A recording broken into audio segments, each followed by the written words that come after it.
그 땅에 기근이 들었으므로 아브라함이 애굽에 거류하려고 그리로 내려갔으니 이는 그 땅의 기근이 심하였음이라. 그가 애굽에 가까이 이르렀을 때에 그의 아내 사레에게 말하되 내가 알기에 그대는 아리따운 여인이라. 애굽 사람이 그대를 볼 때 이르기를 이는 그의 아내라 하여 나는 죽이고 그대는 살리리니 원하건대 그대는 나의 누이라 하라. 그러면 내가 그대로 말미암아 안전하고 내 목숨이 그대로 말미암아 보존되리라 하니라. 아브라함이 애굽에 이르렀을 때에 애굽 사람들이 그 여인이 심히 아리따움을 보았고 바로의 고관들도 그를 보고 바로 앞에서 칭찬함으로 그 여인을 바로의 궁으로 이끌어 들인지라. 이에 바로가 그로 말미암아 아브라함을 후대함으로 아브라함이 양과 소와 노비와 암수나기와 낙타를 얻었더라. 여호와께서 아브라함의 아내 사레의 일로 바로와 그 집에 큰 재앙을 내리신지라. 바로가 아브라함을 불러서 이르되 내가 어찌하여 나에게 이렇게 행하였느냐? 내가 어찌하여 그를 내 아내라고 내게 말하지 아니하였느냐? 내가 어찌 그를 누이라 하여 내가 그를 데려다가 아내를 삼게 하였느냐? 내 아내가 여기 있으니 이제 데려가라 하고 바로가 사람들에게 그의 일을 명하매 그들이 그와 함께 그의 아내와 그의 모든 소유를 보내었더라. 아멘. 찬양은 우리의 영혼을 일깨웁니다. 오늘 우리의 심령의 깊은 곳에 하나님을 향한 찬양이 회복되기를 원하고 또 기쁨과 감사가 넘치기를 축복합니다. 오늘 예배를 통해서 우리가 노임을 받고 또 회복을 받아야 할 부분이 분명히 있을 텐데 하나님이 정확하게 인도하실 줄을 믿습니다. 아브라함이 네겝이라는 지방에서 지냈을 때 그곳에 심한 기근이 들었습니다. 삶의 상황이 쉽지 않아진 거죠. 어려운 상황을 만날 때 많은 사람들이 어떻게 하면 어려운 상황을 피할 수 있을까? 그 방법에 마음을 쉽게 빼앗깁니다. 그런데 그 상황 가운데서 사실 하나님을 바라봐야 하는 것이죠. 하나님의 인도하심을 구해야 하는 것입니다. 기근이 심해졌을 때 아브라함이 두려워졌습니다. 여러분, 우리 가운데는 우리의 일상 가운데서 우리를 두렵게 하는 게 뭘까요? 아브라함은 기근을 만났을 때 두려워했습니다. 여러분, 우리가 하나님의 말씀에 온전히 순종하지 못하는 것, 그 불순종에 대해 우리가 두려워한다면 그렇다면 우리는 아마 넘어질지라도 돌이켜서 올바른 방향으로 나아갈 은혜 안에 거하고 있는 자입니다. 오늘 우리가 우리의 삶에서 무엇이 우리를 두렵게 하고 있나 우리가 잘 살펴봐야겠습니다. 같은 상황을 만나도 사람들은 다 다른 선택을 합니다. 오늘 여러분들이 3부 예배 드리러 오셨어요. 오늘 세상은 일요일이라 말하며 쉼을 이야기하고 놀러 가기도 합니다. 여러분은 오늘 예배의 자리를 선택하셨어요. 같은 상황이 주어져도 사람들은 다 다른 선택을 하며 삽니다. 우리가 하나님의 뜻과 인도하심을 구해야 할 때 외적인 여건에 마음을 빼앗기기 시작하면 쉽게 두려움에 빠집니다. 그리고 누구나가 걸어가고 있는 세상의 길, 세상의 방식을 선택할 때가 많아요. 아브라함 기근을 만났습니다. 근데 그 기근에 대하여 대책을 나름대로 세운 거죠. 창세기 12장 10절을 새 번역으로 보면 이렇습니다. 그 기근이 너무 심해서 아브라함은 이집트에서 얼마 동안 몸 붙여서 살려고 그리로 내려갔다. 이 말씀에서 아브라함이 얼마 동안 그곳에 몸 붙이며 살려고 잠시 머물면서 그 문제 피하려고 했다는 것이 제 눈에 들어왔어요. 여러분, 문제가 생기고 상황이 바뀌기 시작할 때 대부분 사람들이 말합니다. 잠시 피할 곳을 찾는다는 거예요. 잠시 얼마 동안만 몸 붙일 곳을 찾는다는 겁니다. 우리의 삶에 적용해 말해본다면 요번만큼은 이렇게 좀 살겠다는 거예요. 이번만큼은 세상에서 그렇게 하는 대로 좀 살겠다는 거예요. 그때 당장 도움 될 만한 곳 있으면 거기에 의지하려고 합니다. 그러나 여러분, 그때가 진짜 주님만 의지해야 할 때입니다. 더욱 하나님의 인도하심에 순종해야만 하는 순간인 것입니다. 기근이란 문제 앞에서 아브라함이 주님께 기도하지 않았어요. 아브라함이 믿음으로 나아가지를 못했습니다. 여러분, 잠시 동안 머물려고 했던 거예요. 잠시 피하려고 한 거예요. 그런데 문제는 더 깊어지고 심각해졌습니다. 하나님께서 아브라함을 부르셨을 때 우리가 지난주에 말씀을 봤죠. 너를 축복하는 자에게는 내가 복을 내리겠다. 너를 저주하는 자에게는 내가 저주하겠다. 너무나 명확한 약속을 주셨어요. 하나님께서 아브라함을 보호하시고 인도하시겠다. 어떤 화로부터도 보호하시겠다. 너무 분명히 약속을 주셨는데 그 약속에 대한 믿음은 쉽게 사라져버리고 아브라함은 자기 방식대로 상황을 대면합니다. 그래서 그렇게 애굽에 내려갔어요. 그러면 다 해결이 돼야 할 텐데 아브라함에게 새로운 두려움이 몰려옵니다. 기근에 대한 두려움 때문에 애굽에 간 건데 이제는 애굽 사람들이 아내 사레 아리따움을 보고 자기를 죽이고 사레를 취할 거라는 두려움에 완전히 빠져버립니다. 두려움 피하려고 자기 나름대로 자기가 길을 찾아 떠났는데 더 큰 두려움이 몰려왔어요. 여러분, 우리의 삶이 이럴 때가 너무나 많습니다. 세상은 심지어 우리를 죽음의 공포로까지 몰아갑니다. 몰아갈 때까지 가는 거죠. 그래서 넘어지게 하고 세상의 방식에 순응하게 만듭니다. 여러분, 어떤 상황을 만나도 믿음의 사람들은 믿음을 저버려서는 안 됩니다. 하나님의 약속을 우리가 받았으니 그 약속을 끝까지 붙들어야 사는 것입니다. 그리고 어려운 상황이 지속되어도 그 가운데서 하나님께서는 당신의 약속을 이루기 위하여 우리의 삶을 이끌어 가십니다.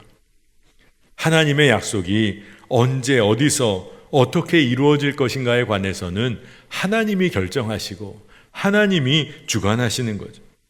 그러니 우리가 해야 할 일이 있다면 하나님의 약속이 온전히 성취될 것이다. 이에 관해서 조금도 의심하지 않는 거예요. 그 믿음을 붙잡는 것입니다. 많은 경우 성도들이 묻게 됩니다. 하나님의 약속이 도대체 언제부터 성취되는 것입니까? 언제쯤 시작되는 겁니까? 우리가 철저하게 하나님의 뜻과 말씀에 순종하기 시작할 때부터입니다. 그 순종으로부터 하나님은 정확하게 일하십니다. 아브라함이 믿음으로 주님의 뜻을 구하며 끝까지 나아가야 했는데 그렇지 못했죠. 아브라함도 하나님께 순종하기를 멈춰버렸어요. 그리고 세상 사람들 앞에서 진실을 모두 말하기보다 부분적으로 진실을 말해요. 아내 사례가 이복 누이니까 아내인 사실은 감추고 누이라고만 이야기하자고 그렇게 말합니다. 자신이 생각하기에 그래도 해결책이 될 것 같은 그 해결책 가지고 와서 자신의 경험과 자기의 지혜에 의존하려고 했어요. 여러분, 왜 이런 모습이 드러날까요? 믿음의 길을 떠났기 때문이에요. 하나님께 순종하기를 멈췄기 때문입니다. 그 당시 사회 문화적인 상황을 살펴보면 아브라함의 대응이 이해가 가기도 해요. 이주민으로서 겪어야 할 차별과 배척, 착취와 수탈은 지금과 비교할 수 없을 정도로 끔찍하고 야만적이었을 것입니다. 그렇기 때문에 아브라함의 반응과 태도가 이해가 한편으로는 가기도 합니다. 아내 사례도요, 아브라함의 말에 다른 이유가 있었을 거예요. 어쩔 수가 없는 상황이라고 여긴 거죠. 그렇게 해서라도 살아갈 수밖에 없는 거 아닌가 하는 사람의 판단을 붙잡은 거예요. 그 사람의 마음을 따라간 것입니다. 여러분, 우리가 언제 하나님의 뜻을 따르는 거 불순종하며 멈춰버릴까요? 우리 마음에 어쩔 수가 없는 거잖아. 세상 사람들 다 이렇게 살잖아. 나도 이렇게 해야 살아갈 수 있는 거 아닌가. 이 사람의 판단 마음을 붙잡을 때가 많습니다. 그러나 하나님은 하나님의 언약과 약속을 이루어 가시는 분이에요. 오늘 말씀을 보면 그 본문의 말씀이 그 내용과 성경에서 그 기록된 위치가 참 특별하다는 생각이 들었습니다. 아브라함이 하나님께 부름받고 오직 믿음으로 자기의 안전지대를 떠나서 가는 곳마다 아브라함이 예배를 드려요. 그 내용이 기록된 바로 그 다음에 오늘 본문이 등장을 합니다. 자기의 판단대로 두려움에 사로잡혀서 자기 뜻대로 도망가서 애굽에서 정말로 연약한 모습 다 드러내는 아브라함의 이야기가 기록되고 있어요. 그리고 그 다음에는 13장에는 아브라함이 조카 롯과 함께 길을 걸으면서 눈에 보이기에 좋은 땅 그거 조카 롯에게 다 양보하고, 그리고 아브라함은 좋아 보이지 않는 땅일지라도 주님과 동행하는 길을 그가 선택합니다. 그러니 양쪽에는 믿음으로 길을 걷는 아브라함의 이야기가 있는데 그 사이에 아브라함이 그토록 어떻게 보면 부끄럽고 수치스러운 그의 삶의 이야기가 기록되어 있어요. 세상 두려워하며 자기 방식대로 넘어지고 실수한 아브라함의 모습이 그대로 기록되어 있는 겁니다. 그렇게 보니까 성경의 정직함에 놀라게 됩니다. 믿음의 조상이라고 불리고 인정받는 아브라함의 실수와 허물을 있는 그대로 다 기록하고 있는 거예요. 그런데 왜 그렇게 성경은 기록하고 있을까? 우리의 초점, 우리의 시선을 아브라함에게만 맞추게 하지 않고 오직 하나님께로 이끌기 위해서 아브라함의 실수를 드러내고 있어요. 마치 우리는 아브라함만 바라보게 됩니다. 그런데 그 모든 허물과 실수를 덮으시며 이끌어 가시는 하나님을 바라보라고 그렇게 이야기하고 있는 거예요. 아브라함이 무너졌었어요. 그러나 그가 다시 믿음의 길을 걷는 과정을 통하여 더 깊은 믿음의 소유자로 성장해 갑니다. 그 은혜를 성경은 기록하고 싶은 거예요. 여러분, 아브라함의 믿음이 커서 아브라함이 믿음의 조상이라 여겨지게 되었을까요? 아니에요. 결코 그렇지가 않습니다. 아브라함은 실수하고 넘어진 일이 많았어요. 아브라함의 믿음이 큰 것보다 하나님 아버지의 열심, 그 사랑이 너무너무 큰 것이었어요. 그렇기 때문에 아브라함은 그의 연약함 가운데서도 믿음의 길을 끝까지 걸어갈 수가 있게 된 것입니다. 아브라함을 부르신 하나님께서 그를 믿음의 시련을 통해 다루어 가셨어요. 그의 연약함도 다루셨고 그의 상처도 고치시고 싸매어 주셨어요. 하나님이 부르셨으니 부르신 분이 아브라함을 고치시고 가르치시고 믿음의 길, 사명의 길 앞에 놓아주셨어요. 그러니 아브라함이 해야 할 한 가지 일은 오직 그분을 부르신 하나님을 신뢰하며 끝까지 순종하는 것밖에 없었어요. 여러분, 그토록 우리가 관심하는 것이 여러 가지 삶의 조건, 외적인 환경이라고 한다면 우리가 진짜 잘 깨달아야 합니다. 그 외적인 환경과 조건을 채우시고 풍성하게 이끄시는 분은 사실 하나님이세요. 그런데 우리가 그것을 채우려고 그렇게 애를 쓰며 삽니다. 하나님은 이미 약속해 주셨어요. 하나님의 자녀들이 누릴 기업에 관해 이미 약속해 주셨어요. 아브라함에게만 약속하신 게 아니에요. 크고 창대하게 이름을 널리 알리고 복의 통로가 되고 복 그 자체가 될 것이라고 아브라함에게도 말씀해 주셨지만 아브라함이 붙잡은 그 믿음을 가진 우리 모두에게도 하나님은 약속해 주셨어요. 여러분, 이 약속을 우리가 이루는 게 아니잖아요.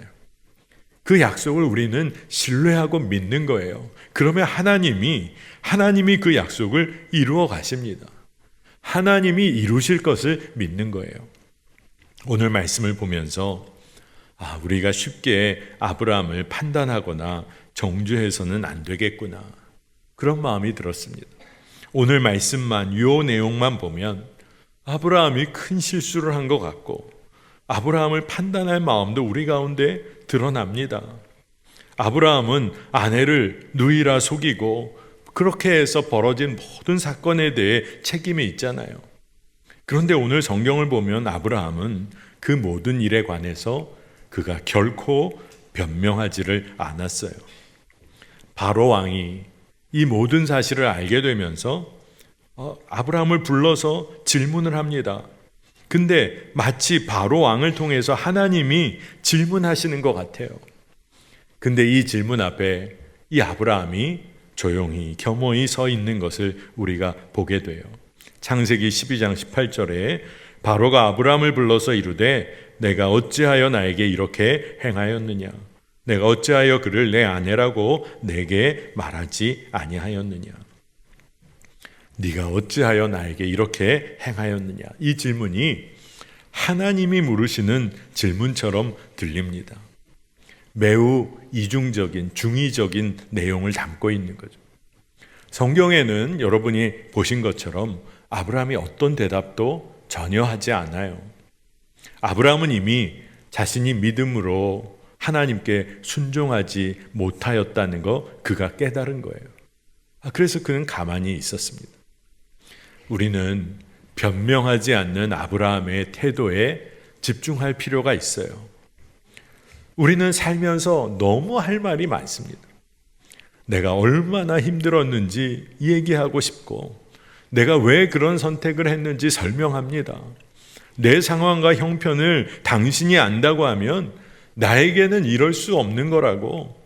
우리 모든 이야기에는 뭐가 등장할까요? 오로지 나뿐이에요. 나뿐. 자기중심적인 죽인 말, 자기중심적인 이야기로 가득 차 있습니다. 그런데 오늘 말씀은 하나님을 바라보라는 거예요. 하나님을 향하여 나아가야 한다는 것입니다. 오늘 말씀의 핵심은 믿음의 조상 아브라함에게 모욕을 주기 위한 내용이 결코 아닙니다. 오직 하나님께 영광을 돌리기 위한 거예요. 넘어지고 실수한 아브라함이 있었지만 그 아브라함의 편을 들어주시는 하나님에 관한 이야기입니다. 아브라함이 실수에 벌려놓은 일을 하나님이 개입하셔서 세심하게 수습하시고 살펴주시는 이야기예요. 마치 사춘기 아이가, 자녀가 밖에서 사고치고 온 일에 관해 부모는 이 아이는 아무 잘못이 없습니다. 내가 모든 것 책임집니다. 간절히 외치는 부모의 이야기가 담겨 있는 거예요. 사실 오늘 말씀을 보니까 애굽의 사람들, 고관들, 심지어 최고 권력자 바로 왕도 외적인 것이 주는 아름다움에 마음을 빼앗겨 버렸어요. 우리에게도 물어야 합니다. 무엇이 우리를 두렵게 하는가?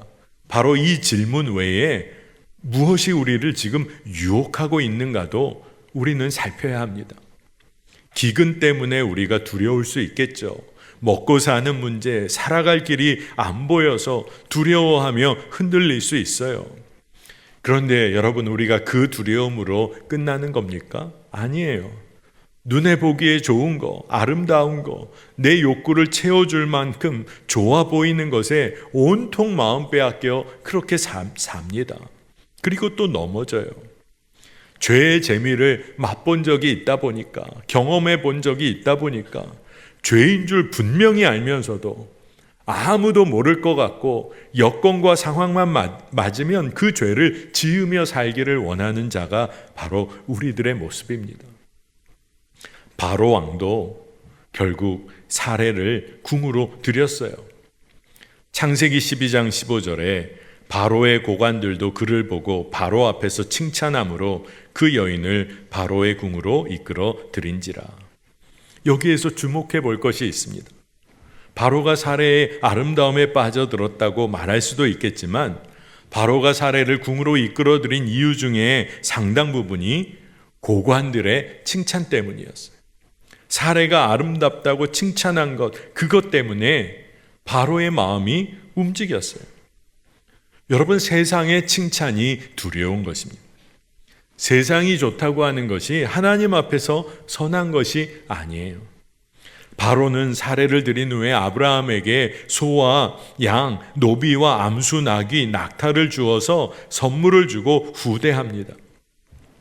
바로 왕은 눈에 보이게 아름다운 것에 마음을 빼앗겼고, 아브라함은 죽음의 두려움 앞에서 자기 방법에 의존하며 무너졌어요. 그런데 진짜 특이한 것은 아브라함이 바로 왕으로부터 선물을, 상을 받았다는 거예요. 진짜 아이러니하죠. 아브라함이 믿음의 길을 걷지 못하고 하나님을 구하지 못하고 구하지 않았을 때 세상이 그에게 상을 줬어요. 하나님의 방법대로 살지 않았는데 바로 그때 세상 사람들은 아브라함을 인정해 줬어요. 여러분, 이 모든 것이 정말 무서운 일입니다. 진짜 두려운 일이죠.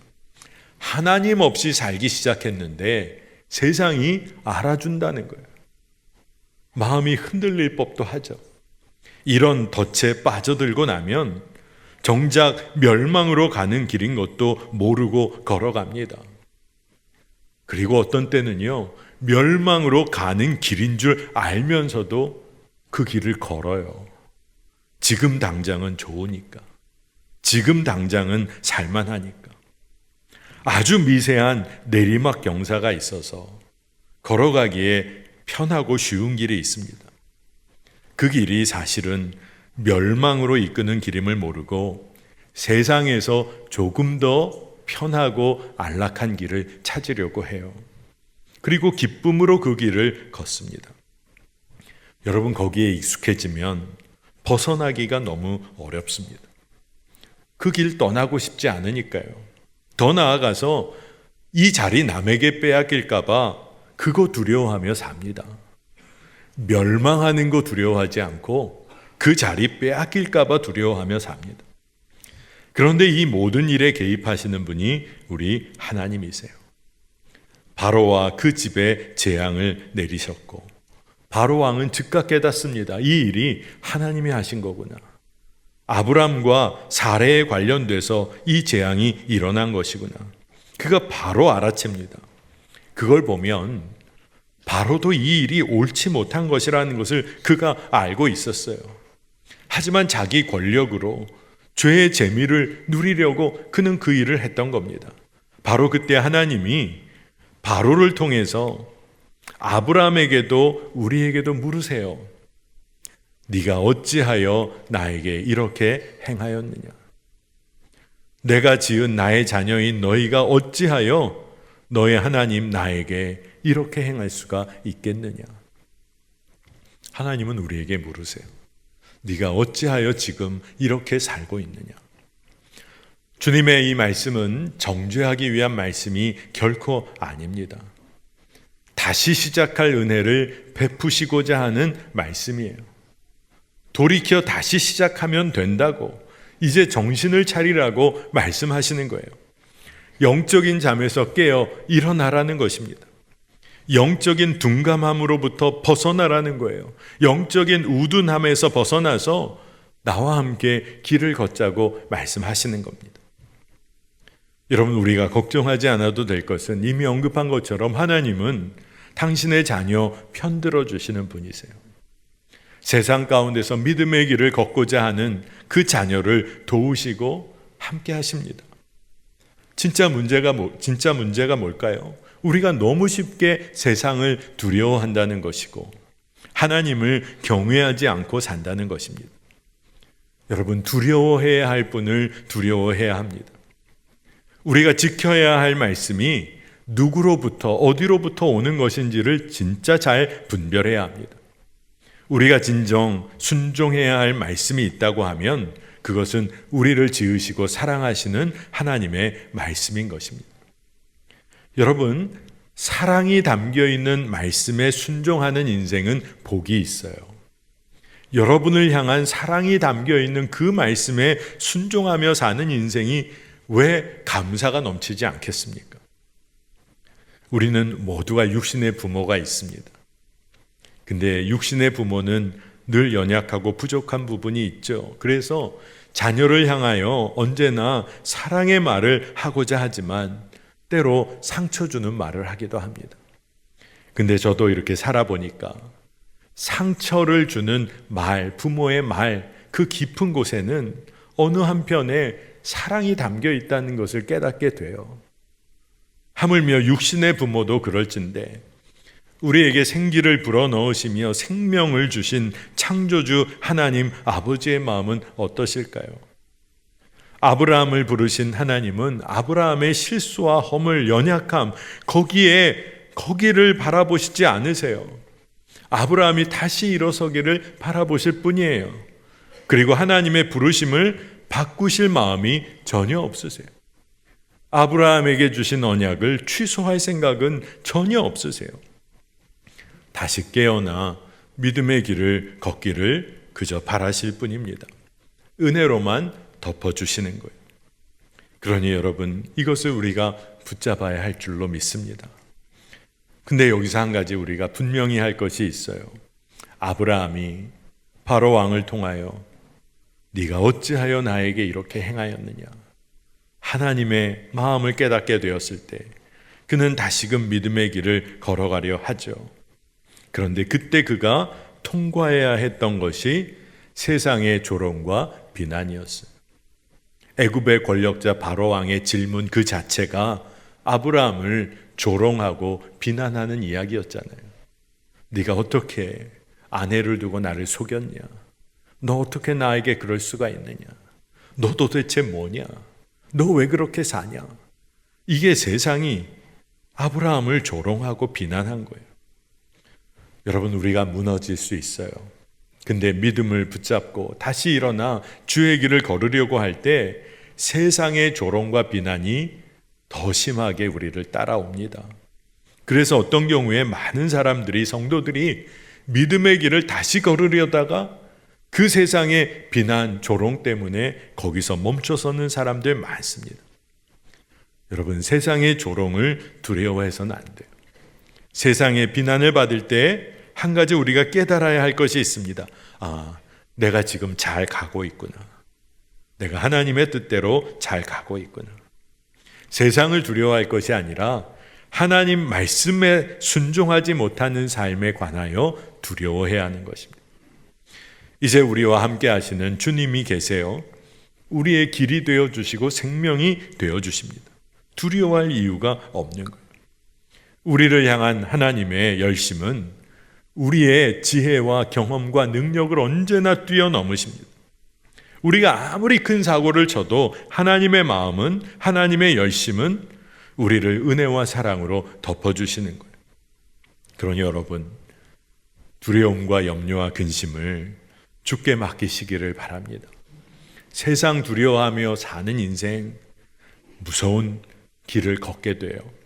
하나님만을 경외하고 하나님만을 사랑하는 인생에 하나님은 역사하십니다.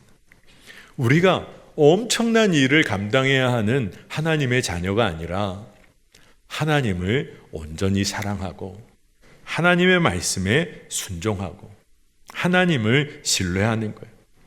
여러분, 여기 많은 부모님들이 계시죠? 부모로서 언제 자녀로부터 기쁨을 얻습니까? 자녀가 엄청난 일을 성취해야만 기쁨을 누립니까? 아니죠. 그거는 잠깐이에요. 자녀가 부모의 말씀에 순종하고 부모를 마음 다하여 사랑할 때 그 가정은 놀라운 기쁨으로 가득 찹니다. 여러분, 하나님이 우리에게 약속을 주셨어요. 여러분, 믿으시기를 바랍니다. 그 약속 붙잡고 걸어가시기를 축복합니다. 오늘 그 약속을 허락하신 주님이 오늘 우리 모두를 오늘 성찬의 테이블로 초대하십니다. 주와 온전한 연합을 누리자고 그렇게 부르십니다. 오늘 우리가 순종함으로 나아가기를 원하는데 우리 오늘 허락하신 말씀을 기억하면서 우리가 합심하여서 우리가 한 목소리로 기도하고 성찬을 받겠습니다.